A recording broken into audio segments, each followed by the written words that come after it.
My name is Daniel. I live down in Florida. I'm a firefighter and Marine Corps vet. I've been living in my house for about 7 years now. I bought it in 2010.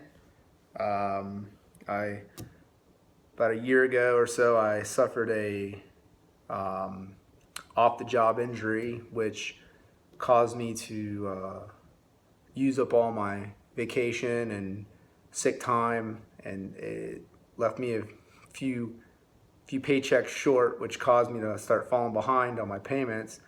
After a while, I was trying to catch up and keep my payments back up to normal standings. Then after failing to do so, I slipped into a bit of a depression from my PTSD from when I was in the military, and then I started drinking, and one thing led to another.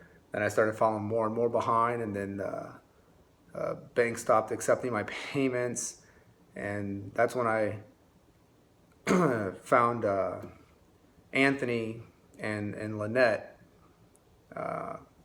Right away, Anthony was very knowledgeable, helped me out any way I could, told me exactly what I needed to do, and from then on, he contacted me every other day, making sure I was doing what I needed to do.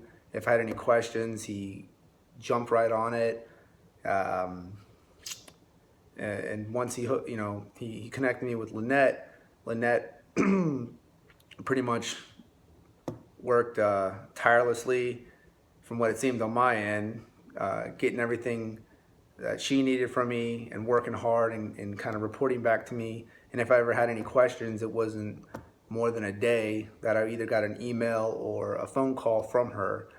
Since then, Anthony has helped me out, with questions on more than just my house. I had other stuff I needed, that was going on in my life, and he kind of listened to me, heard all my problems, and kind of kept me sane from this whole entire process.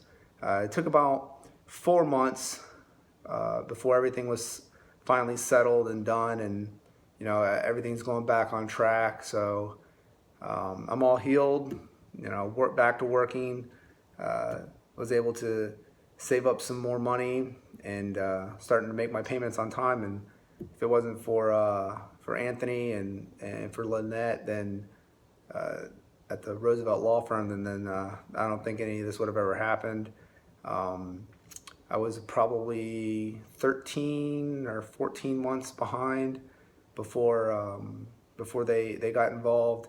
So if it wasn't for them, then I'd probably be packing all my stuff and leaving the first house I ever bought.